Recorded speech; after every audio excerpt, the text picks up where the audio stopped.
जय हिंद दोस्तों। आज की इस वीडियो में हम बात करेंगे इंडियन एयरफोर्स की एक नया रिक्रूटमेंट प्रोसीड्योर के बारे में बताऊंगा। नोटिफिकेशन से लेकर फॉर्म फिलअप तक सारे मैं आपको A to Z विस्तार से बताते जाऊंगा step by step.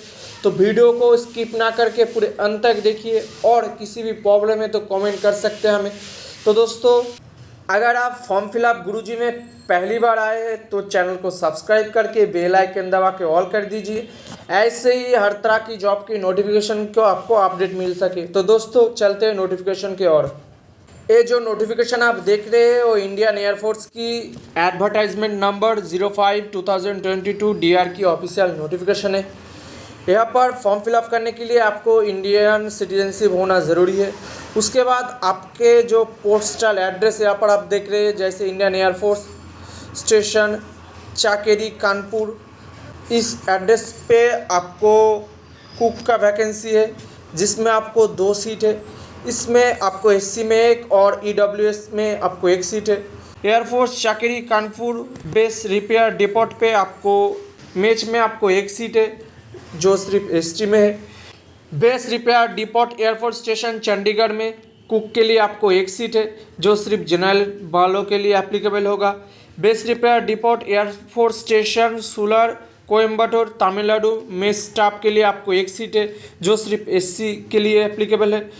Base repair depot air force station Pushpa भवन न्यू दिल्ली पे आपको कारपेंटर की पोस्ट है जिसमें आपको सिर्फ 1 सीट है जो EWS के लिए एप्लीकेबल है। एयरफोर्स स्टेशन बानी कैंप न्यू दिल्ली पे आपको स्टेनोग्राफर 2 के लिए आपको 1 सीट है जो सिर्फ जनरल वालों के लिए एप्लीकेबल है। Air force station manouri district Allahabad, उसमें आपको MTS के लिए आपको 2 सीट है जो जनरल वालों के लिए 2 सीट और PW के लिए आपको 1 सीट अलग से रखा गया है।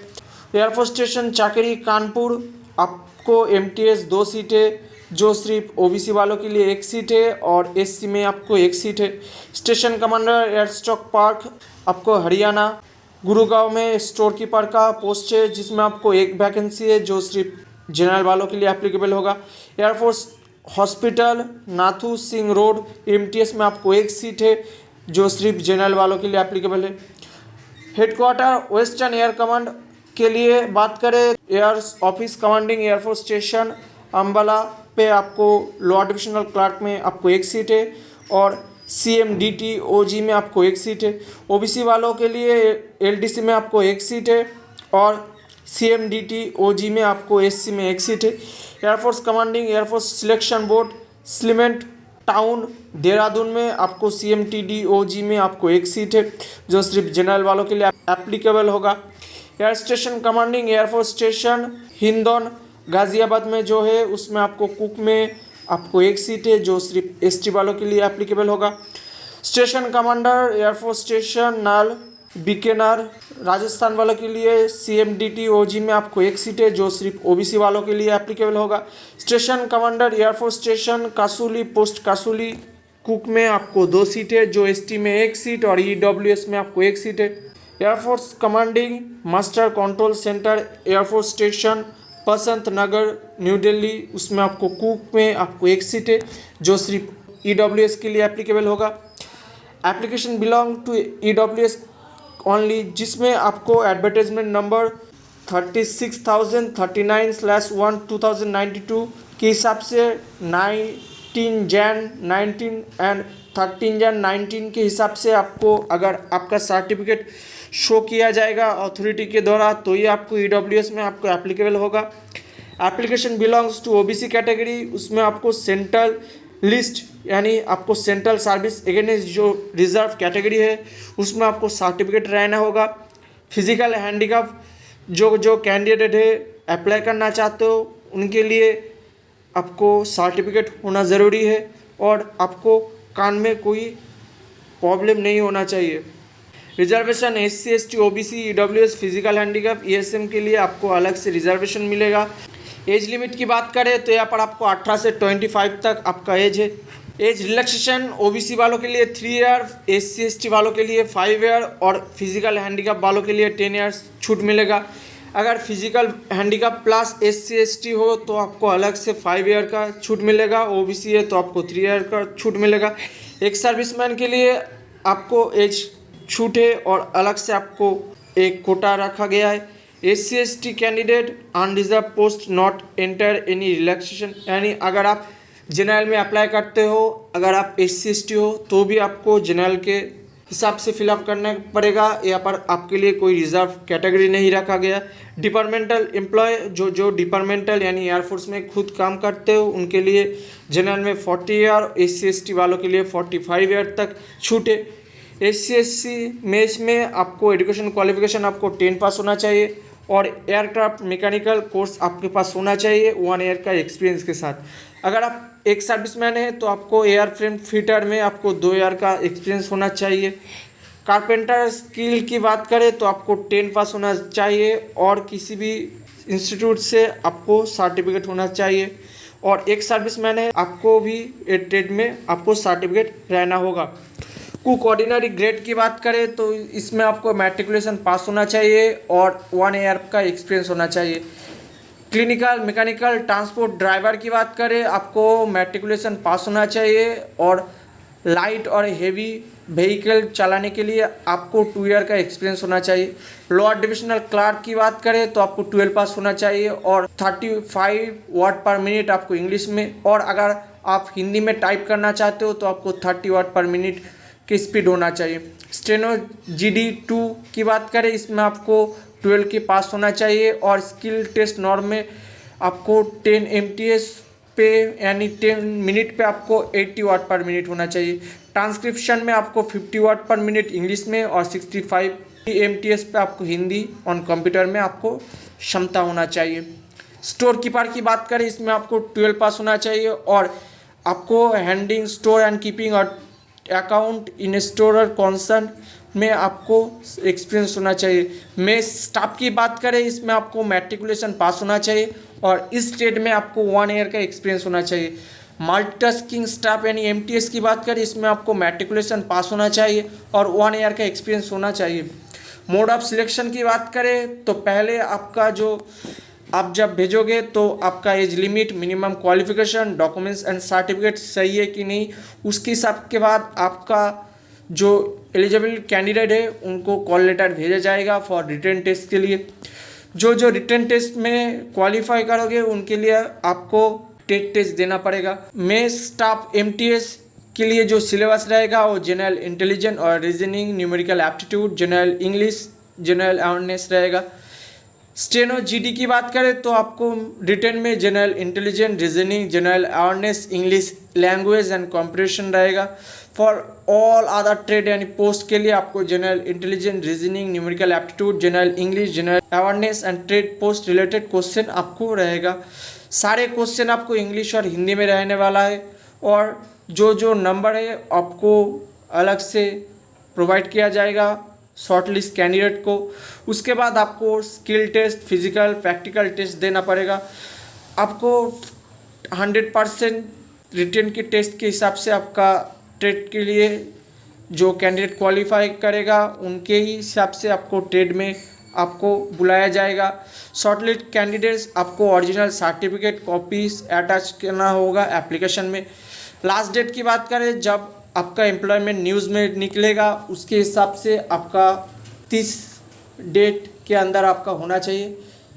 इसका स्टार्टिंग डेट है 2 जुलाई से शुरू होकर 31 जुलाई तक इसका फॉर्म रहेगा। हाउ टू अप्लाई की बात करें तो कैसे फिलअप करना है हम थोड़ी देर बाद आपको हम बताते जाएंगे पूरे स्टेप बाय स्टेप, तो वीडियो को स्किप ना करके पूरे अंत तक देखिए। जनरल इंस्ट्रक्शन की बात करें तो जो टाइम पीरियड दिया गया है उसके अंदर आपको भेजना होगा। अगर उसके बाद पहुंचता है तो उनके लिए एयरफोर्स स्टेशन जिम्मेदार नहीं है और रिजेक्ट भी हो सकता है। Age limit, minimum qualification, document, certificate आपको सही से भेजना होगा। किसी भी गलत documents, incomplete documents, incomplete application आपको रिजेक्ट हो सकता है। Date issue, physical skill, practical physical test आपको कहाँ बुलाया जाएगा वो बाद में बताया जाएगा। Selected candidate will be subject all India service, यानी आपको जो कैंडिडेट सिलेक्ट होगा फाइनल में उनको ऑल इंडिया आपका सर्विस होगा। उसके बाद फिज़िकल टेस्ट, प्रैक्टिकल टेस्ट में आपको फुलफिल होना चाहिए। उसके बाद जो कोविड इंस्ट्रक्शन है वो आपको गाइड में आपको फॉलो करना होगा। किसी भी सेक्शन में, किसी भी जगह अगर एयरफोर्स स्टेशन कमांडिंग ऑफिसर आपको समझता है, आपको रिजेक्ट भी कर सकता है। तो दोस्तों ध्यान से आपको ये फॉर्म भेजना होगा। ये जो फॉर्म देख रहे हैं यहाँ पर आप हमारे टेलीग्राम चैनल पे, नहीं तो मैं अपने डिस्क्रिप्शन पे लिंक आपको प्रोवाइड कर दूंगा। इस फॉर्म को आपको प्रिंट कर लेना होगा। तो प्रिंट करने के बाद आपके पास ये 2 फॉर्म होना चाहिए, एप्लीकेशन फॉर्म और एक्नॉलेजमेंट कार्ड। इस फॉर्म को प्रिंट करने के बाद यहाँ पर आपको एप्लीकेशन फॉर द पोस्ट, आप कौन सी पोस्ट के लिए आवेदन कर रहे हो यहाँ पर आपको लिखना होगा। उसके बाद अगर आप headquarter maintenance command Indian air force की कुक की एयरफोर्स स्टेशन चाकेरी कानपुर में आवेदन कर रहे हो तो यहाँ पर आपको ऐसे यूनिट लिखना होगा। उसके बाद अगर आप कुक ओजी में फॉर्म फिलअप करते हो तो यहाँ पर आपको AOC base repair depot air force station Chandigarh unit लिखना होगा। अगर आप स्टेनो जीडी की बात करें तो एओसी एयरफोर्स स्टेशन बानी कैंप नाजफगढ़ न्यू दिल्ली लिखना होगा आपके यूनिट पर। अगर आप एलडीसी में फॉर्म फिलअप करते हो तो आपको ऐसे फिलअप करना पड़ेगा। अगर आप हेडक्वार्टर वेस्टर्न एयर कमांड पे फिलअप करोगे तो इसमें आप जिस पोस्ट के लिए आवेदन कर रहे हो लेफ्ट साइड में जो स्टेशन आप देख रहे हैं एड्रेस, यहाँ पर आपको ऐसे आपको यूनिट पे लिखना होगा। तो उस एड्रेस को यूनिट पे लिखने के बाद आप कौन सी पोस्ट के लिए आवेदन कर रहे हो यहाँ पर आपको लिखना होगा। उसके बाद आपका नेम ब्लॉक लेटर में लिखना होगा, आपका फादर्स नेम यहाँ पर लिखना होगा, आपका डेट ऑफ बर्थ लिखना होगा, age on the last date यहाँ पर आपको लिखना होगा। कैसे करना है आपका एज काउंट मैं आपको बताता हूँ। तो पहले आपको गूगल क्रोम ओपन कर लेना होगा। गूगल क्रोम ओपन करने के बाद यहाँ पर आपको लिखना होगा एज कैलकुलेटर। एज कैलकुलेटर पर क्लिक करने के बाद यहाँ पर आपके सामने जो एज कैलकुलेटर आ जाएगा यहाँ पर आपको क्लिक कर देना होगा। उसके बाद यहाँ पर आपका डेट ऑफ बर्थ लिखना होगा। उसके बाद आपको age at the last date पर यहाँ पर आपको लिखना होगा। आपका लास्ट डेट है 31 जुलाई 2022। उसके बाद यहाँ पर लिखने के बाद यहाँ पर आपको कैलकुलेट पर क्लिक करना होगा। उसके बाद यहाँ पर जो एज आप शो हो रहे हैं उस डेट को यहाँ पर आपको लिखना होगा। उसके बाद आपका एड्रेस लिखना होगा। उसके बाद आपका कॉरेस्पॉन्डेंट एड्रेस लिखना होगा, आपका पोस्ट ऑफिस लिखना होगा, आपका डिस्ट्रिक्ट लिखना होगा, आपका स्टेट लिखना होगा, आपका पिन कोड लिखना होगा। सारे आपको ब्लॉक लेटर में लिखना होगा क्योंकि आप फॉर्म फिलअप कर रहे हो और किसी भी कलर पेन से आप फॉर्म फिलअप कर सकते हो। उसके बाद आपका परमानेंट एड्रेस और कॉरेस्पॉन्डेंट एड्रेस अगर सेम है तो यहाँ पर आपको ऐसे लिखना होगा, अगर अलग है तो ऐसे आपको village, post office, district, state, pin code यहाँ पर लिखना होगा। उसके बाद आपका कास्ट क्या है, SC ST OBC जो है यहाँ पर आपको लिखना होगा। उसके साथ आपको सेल्फ अटेस्टेड इसका फोटोकॉपी आपको देना होगा। उसके बाद एडिशनल क्वालिफिकेशन आपको देना होगा। आपका हाईएस्ट एजुकेशन क्वालिफिकेशन क्या है, आप जिस पोस्ट के लिए आवेदन कर रहे हो वो देना मस्ट है। अगर आप 10 के लिए आवेदन कर रहे हो तो यहाँ पर आपको 10 भी दे सकते हो और अलग से हायर एजुकेशन क्वालिफिकेशन भी अटैच कर सकते हो। ध्यान रखना इसके साथ आपको अटैच एजुकेशन क्वालिफिकेशन के फोटोकॉपी देना होगा और उसके ऊपर आपको सेल्फ अटेस्टेड करना होगा। अगर आपके पास कोई एक्सपीरियंस है तो यहाँ पर आपको देना होगा। आपका कैटेगरी यानी आपका जनरल, OBC, SC ST जो है यहाँ पर आपको देना होगा। उसके हिसाब से आपको फोटोकॉपी निकाल के सेल्फ अटेस्टेड देना होगा। आपका ट्रेनिंग या कोई एक्सपीरियंस है तो यहाँ पर आपको देना होगा, अगर नहीं तो आपको नो कर सकते। उसके बाद यहाँ पर आपका डोमिसाइल लिखना होगा। उसके साथ आपको फोटोकॉपी निकाल के आपको सेल्फ अटेस्टेड करना होगा। ये जो डोमिसाइल है आपको SDO में मिलेगा।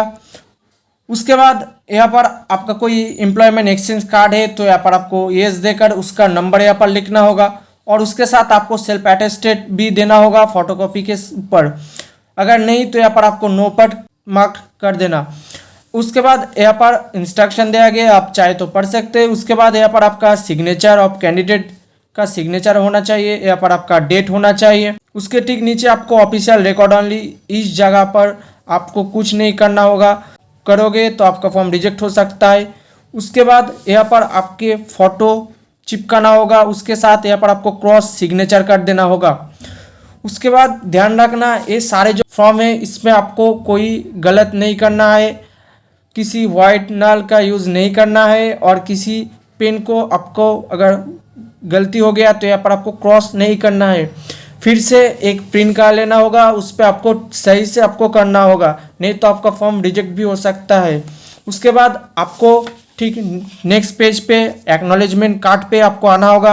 यहाँ पर आप जिस पोस्ट के लिए आवेदन करें यहाँ पर आपको लिखना होगा, उसके ठीक नीचे आपको नेम लिखना होगा, आपका फादर्स नेम लिखना होगा। उसके बाद ये जो कलम है, a address of correspondent to be filled same as the column 6, यानी आपने फर्स्ट पेज पे जो 6 वाला कलम है इसको एड्रेस और इसका एड्रेस आपको सेम होना चाहिए। ऐसे आपको विलेज लिखना होगा, post office, district, state, pin code यहाँ पर आपको लिखना होगा। यहाँ पर 4 और 5 वाला जो पोर्शन है यहाँ पर आपको कुछ नहीं करना होगा। जब आपका एडमिट कार्ड आएगा तब इस कमांडो से, उस ऑफिसर ग्राउंड से यहाँ पर आपका इंडेक्स नंबर, आपका स्किल टेस्ट डेट, कहाँ पर आपका एग्ज़ाम होगा यहाँ पर आपको डेट देगा। यहाँ पर आपका सिग्नेचर नहीं करना है, इसको आपको छोड़ देना है। उसके ठीक राइट साइड में आपका फ़ोटो लगाना होगा और आपको क्रॉस सिग्नेचर कर देना होगा। तो सारे हो जाने के बाद क्या क्या डॉक्यूमेंट्स लगेगा उसके बारे में हम बात करेंगे। इस फॉर्म के लिए फिलअप करने के लिए आपका स्टार्टिंग डेट कल से है और इसका लास्ट डेट 31 जुलाई है। मैंने पहले ही बता दिया, इसके हिसाब से आपको एज काउंट करना है, आपको ध्यान से याद रखना होगा। आपका इसके लिए 18 से 25 के एज है और इसके लिए फिलअप करने के लिए कुछ जो जो डॉक्यूमेंट्स लगेगा उसके लिए आपको इंग्लिश और हिंदी में आपको फिलअप करना पड़ेगा। इसके साथ आपको educational qualification, age, technical qualification, अगर आपके पास एक्सपीरियंस सर्टिफिकेट है, फिजिकल हैंडीकैप अगर है तो आपको उसके सर्टिफिकेट देना होगा। आपका एक्सपीरियंस सर्टिफिकेट है तो देना पड़ेगा।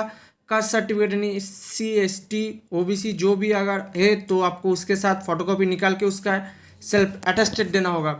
अगर आप OBC है तो आपके जो सेंट्रल के हिसाब से जो कास्ट सर्टिफिकेट होता है वो देना पड़ेगा और रेगुलर लेटेस्ट रूल के हिसाब से उसका फॉर्म फिलअप आपको करना पड़ेगा। जो एक सर्विसमैन है उसका फोटोकॉपी निकाल के आपको सेल्फ अटेस्टेड करना होगा और आपके जो फॉर्म है वो सिर्फ इंग्लिश और हिंदी दोनों से एक लैंग्वेज पे आपको फिलअप करना होगा और दोनों में आपको 2 फोटो लगाना होगा। और सपोर्टिंग डॉक्यूमेंट जो जो है उसके हिसाब से आपको एक एनवेलप देना होगा जिसमें आपको 10 रुपीज़ का स्टैम्प देना होगा। क्या एनवेलप है हम बाद में बात करेंगे। Address should be type Hindi और इंग्लिश, यानी आपको जो एड्रेस है, जो डॉक्यूमेंट्स है वो आपको इंग्लिश और हिंदी किसी एक लैंग्वेज में आपको फिलअप करना पड़ेगा। Separate application for each post should be forward, यानी अगर आप किसी और पोस्ट के लिए आवेदन करते हो, जैसे LDC के लिए आप अगर आवेदन करते हो, उसके बाद आप चाहते हो कि कुक में आवेदन करें तो आपको अलग से भेजना पड़ेगा। उसके ऊपर जो application for the post of एक कैसे फिलअप करने हो आपको बाद में बताते जाएंगे। उसके बाद आपको 2 साइज फोटोग्राफ देना होगा जो सिर्फ एप्लीकेशन के साथ होना चाहिए। तो दोस्तों चलते डॉक्यूमेंट्स पे क्या क्या कैसे सेल्फ अटेस्टेड करना है उसके बारे में।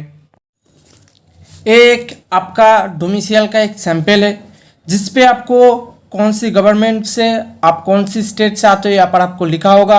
उसके बाद आपका सब डिविजनल ऑफिसर यहाँ पर लिखा होगा, आपका सर्टिफिकेट नंबर लिखा होगा, आपका डेट यहाँ पर लिखा होगा। यहाँ पर आपका एक डिजिटल फोटो है जिसके ऊपर आपका स्टैंप होगा।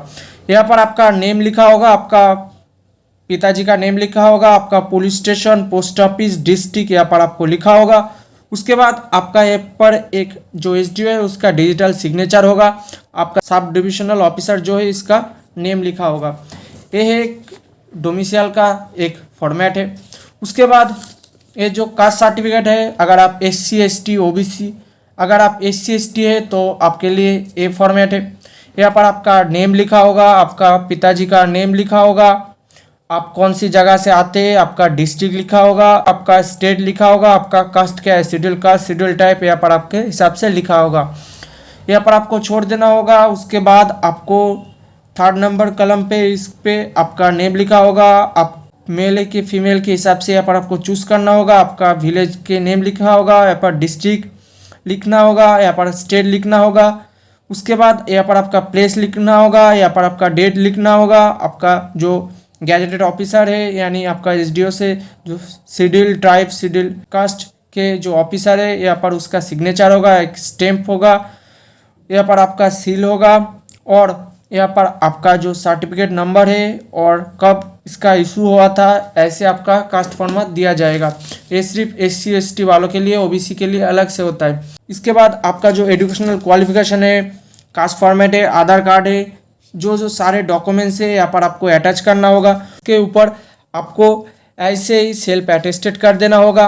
तो सारे डॉक्यूमेंट्स यहाँ पर आपको देख सकते हैं, ऐसे जैसे मैंने किया ऐसे आपको सेल्फ अटेस्टेड कर देना होगा। उसके बाद आपको 2 एनवलप लेना होगा, एक बड़ा वाला एक छोटा वाला, जिसमें आपको छोटा वाला में यहाँ पर 2 देकर आपका एड्रेस लिखना होगा, जिस पे आपका नेम लिखा होगा, आपका पिताजी का नेम लिखा होगा, केयर ऑफ देकर आपका एड्रेस लिखना होगा, post office, police station, district, state, pin, जैसे मैंने लिखा है ऐसे आपको लिखना होगा। और यहाँ पर आपको मिनिमम 10 रुपीज़ का स्टैम्प यहाँ पर लगाना होगा। आप चाहे तो आपके हिसाब से पोस्ट ऑफिस से पूछ लेना कितना लगेगा उस जगह को भेजने में, क्योंकि इस खम पे आपका एक्नॉलेजमेंट सर्टिफिकेट आएगा, जिसमें आपको एडमिट आएगा, जिसके बाद आपको एग्ज़ाम के लिए आपको बुलाया जाएगा। उसके बाद आपका जो बड़ा वाला काम है, यहाँ पर आपको फॉर्म देकर नेम, केयर ऑफ, पिताजी का name, address, post office, police station, district, state, pin code यहाँ पर आपको लिखना होगा। ध्यान रखना इस वाला पोर्शन पे आपको राइट साइड में लिखना होगा, जिस पे आपको 2 देना होगा, और इस वाला पोर्शन पे आपको फॉर्म देकर लेफ्ट साइड पे लिखना होगा, क्योंकि इससे जगह से आप भेज रहे हो। उसके बाद आपको ये जो पोर्शन है कैसे लिखना है मैं आपको बताता हूँ, और इस एड्रेस के बारे में मैं भी आपको बताता हूँ। तो आपके खाम के ऊपर ये जो वाला पोर्शन है, एप्लीकेशन फॉर द पोस्ट, आप कौन सी पोस्ट के लिए आवेदन कर रहे हो यहाँ पर आपको लिखना होगा। एंड देके आपका जो कैटेगरी SC ST OBC जो है यहाँ पर आपको लिखना होगा। उसके बाद जो सारे है यहाँ पर आपको लिखना होगा कैपिटल लेटर में, किसी भी आपको गलती नहीं करना है। और जो 2 फोटोग्राफ है वो आपको एडिशनल नहीं भेजना है, सिर्फ एप्लीकेशन फॉर्मेट के साथ ही आपको देना होगा। और आप जिस पोस्ट के लिए आवेदन कर रहे हो उस पोस्टल एड्रेस पे आपको भेजना होगा 2 देकर।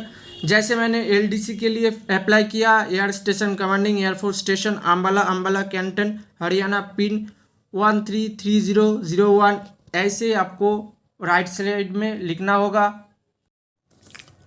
ऐसे ही जैसे मैंने लिखा application for the post lower divisional clerk, and आपका जो कास्ट सर्टिफिकेट है यहाँ पर आपको लिखना होगा। उसके बाद जो जिस स्टेशन है उस स्टेशन को आपको 2 देकर लिखना होगा।